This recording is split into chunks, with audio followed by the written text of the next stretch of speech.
সাবেক প্রধান নির্বাচন কমিশনার ও সুপ্রিম কোর্টের আপিল বিভাগের অবসরপ্রাপ্ত বিচারপতি মোহাম্মদ আব্দুর রউফ মারা গেছেন। সকাল ৯টা ৫০ রাজধানীর মগবাজারের ইনসাফ আল বারাকা হাসপাতালে শেষ নিঃশ্বাস ত্যাগ করেন তিনি।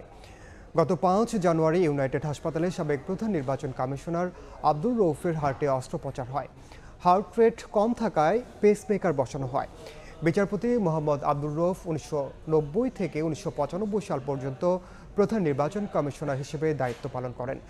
দুর্নীতি বিরোধী জাতীয় সমন্বয় কমিটির চেয়ারম্যান, জাতীয় শিশু সংগঠন ফুলকুড়ির সভাপতি এবং ফারিস্ট ইসলামী লাইফ ইন্স্যুরেন্স ও প্রাইম ইসলামী লাইফ ইন্স্যুরেন্সের শরিয়া বিষয়ক উপদেষ্টাও ছিলেন তিনি। আজকে বাদাসর গাউসাল আজম মসজিদে আর আগামীকাল বা জোহর আপনার ঈদগাহ ময়দানে সবাইকে আমার অনুরোধ, আপনারা যারা সম্ভব হবে যারা তারা আগামীকাল ঈদগাহ মাঠে আমার বাবার জানাজায় শরীক হবেন। অন্তত শেষ বিদায়টা ওনাকে দিবেন আপনারা এবং ওনার জন্য দোয়া করবেন।